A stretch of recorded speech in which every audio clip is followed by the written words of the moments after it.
Hey, sorry, I was literally just charging my iPad up so we'd be ready to go. Welcome back to another video. Let me just launch it up on my phones. Y'all already know, bro. I was looking at what was it? Sorry, I was literally just charging. Oh, sorry, my volume was all the way up. I was looking at my youth pastor. He got punched in church, man. It was a while ago, but. I don't know. He really been doing views, bro. I saw a video he had like 168K.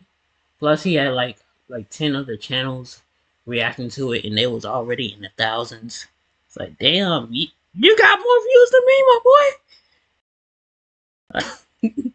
I don't want to be like, we need to collab or anything, but like, wait, we do. Like, bro, look at you. You making all views I ain't even got yet. Like, I don't know. I don't think he happy about it. He told me to stop talking about it, but you know me, I gotta talk about it. We got to. But anyways, welcome back to another video. We about to react to hidden facts in wrestling. Let me just do this real quick. I'm just finding it up on my iPad, and we're good to go. Let's go. I got the video queued up right here. I want to make sure my camera was working. Sometimes my camera get frozen. Here we go. Hidden hidden secrets behind iconic WWE finishers. Jesse Wu. And it's me, Zach Campbell, honey, announcing. I didn't want to watch too much stuff where it's like. Have you ever wondered how some of the most iconic wrestling moves are performed? Well, the art of pro wrestling takes years to perfect and master. Delivering pro wrestling moves should be exclusively left to the professionals. However, there are secrets to legendary moves that need to be implemented to keep a move safe and ensure that both wrestlers involved in the move perform it safely and don't suffer a serious injury. Join us now as WrestleMania looks at the secret behind 20 of the most iconic and famous moves in WWE. I'm gonna make this like each video.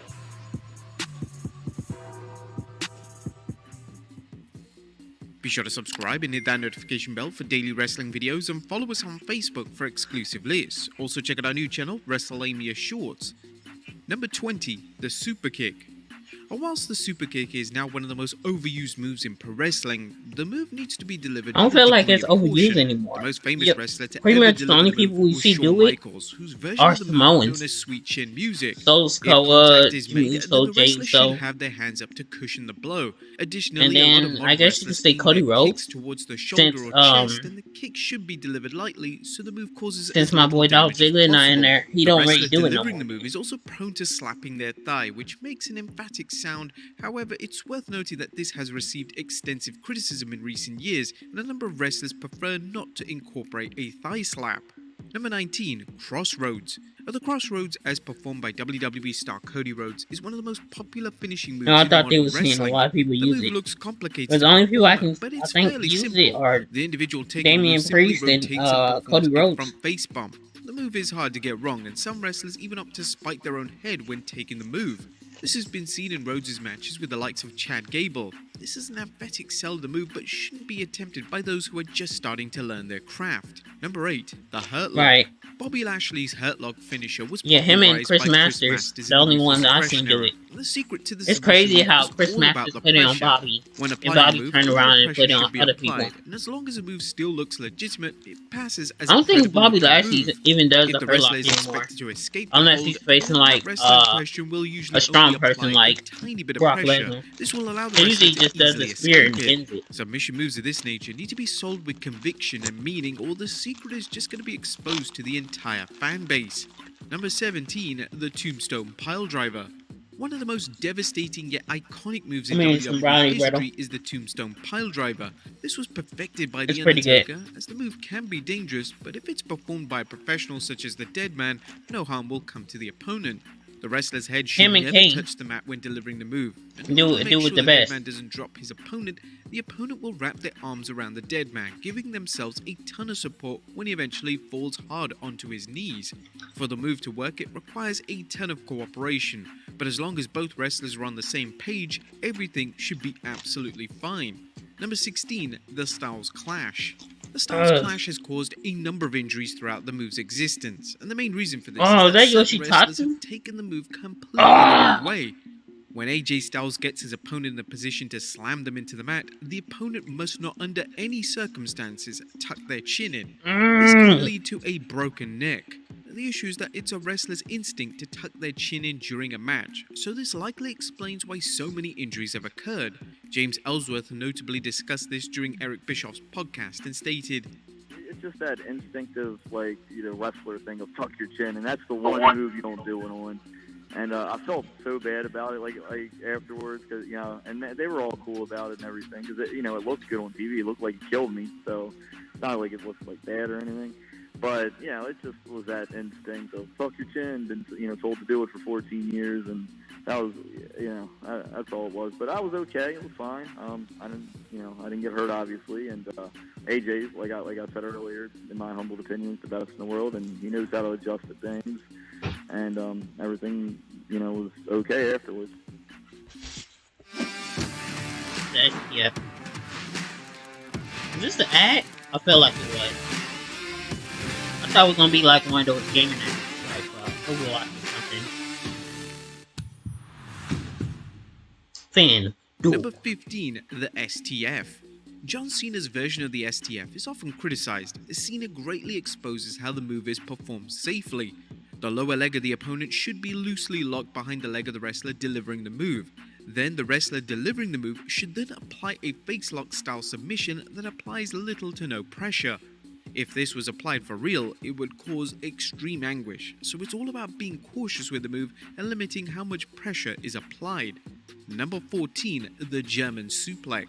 The German suplex are very common in modern wrestling. They look like that hurt. Trick in making sure the move is executed as safely as possible. The wrestler taking the move should aim to land on their back or upper shoulder region, but sometimes they have a horrible landing and land right on their head or neck. According to WWE legend Mick Foley on his podcast, he hates German suplexes. This comes from a man who was thrown off the top of the Hell in a Cell. Foley stated, I don't like German suplexes. I think that over time they shorten careers. They do. And they destroy the quality of life. So people can attack me for that. There's a little margin for error. I'd say there's more margin for error on the German suplex, but that it's just over time. It's going to wear you out. Number 13, suplex.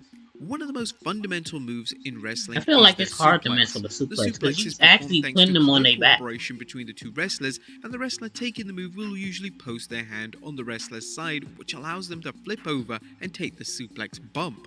In relation to the wrestler delivering the move, they will keep their hand under the wrestler's chin. This protects the wrestler's neck and ensures they land completely safe. Number 12, the F5. The F5 doesn't look like you can even hurt someone with that. All the way back in I mean, you can hurt them, but the move involves Lesnar performing a fireman's carry before spinning his opponent in the air and making them land on their front. You holding their neck the whole move time. is incredibly safe, as Lesnar, when performing the move, will release his opponent in a way that allows them to execute a safe landing. Not that it hasn't happened before, but it's quite hard for a wrestler to land on their head when taking the move. That is, as long as the wrestler delivering the move is someone of a skilled caliber. Number 11, the Widow's Peak. I hate that move. Victoria hit a Widow's Peak finishing move. I hate that move in the move they gave Cody Rhodes. The secret to the move is that the wrestler taking the move will fall to their knees, and because Victoria I've never seen him use that move. This keeps maybe at WrestleMania, but I didn't really watch that. This applied in a quick motion makes the move look sinister, but in reality, it's incredibly safe when delivered correctly.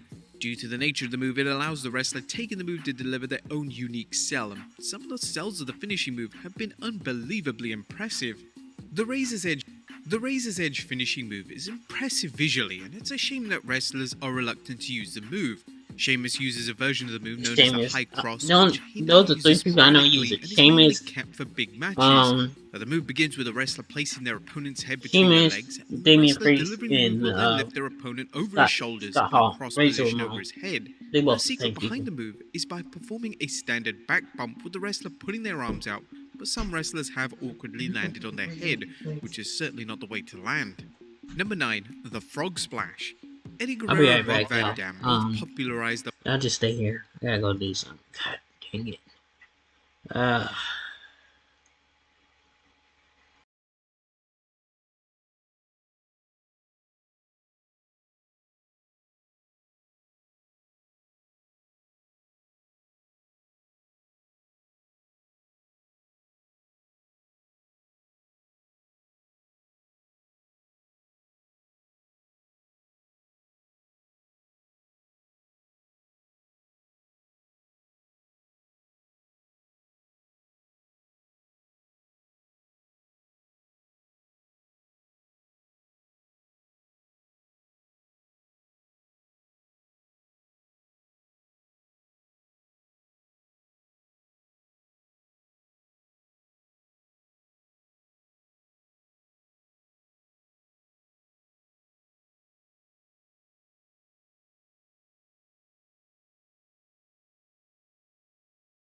I'm back, y'all. Let's get back into it.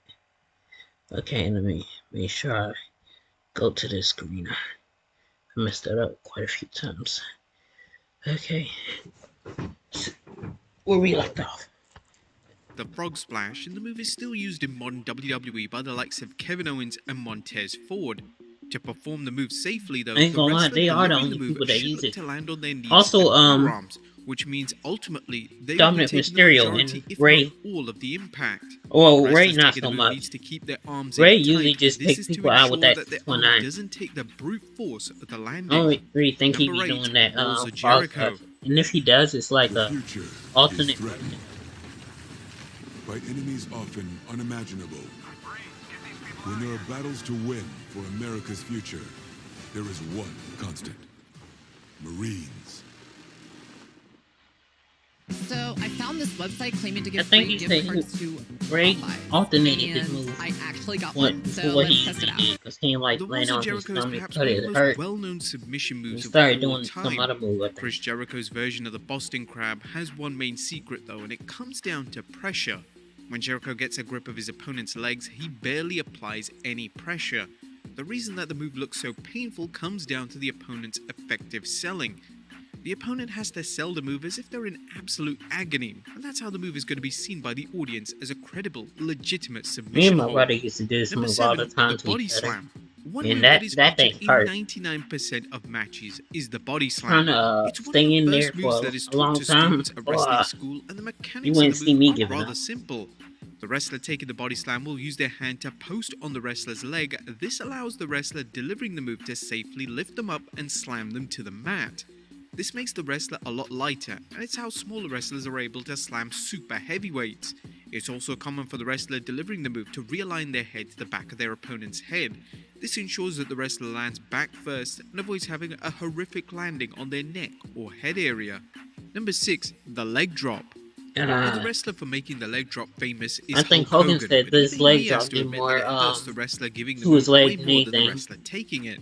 In the kayfabe world, it's explained that the move is performed with the wrestler landing on their opponent's neck, but obviously, if this was actually happening, there would be grave consequences.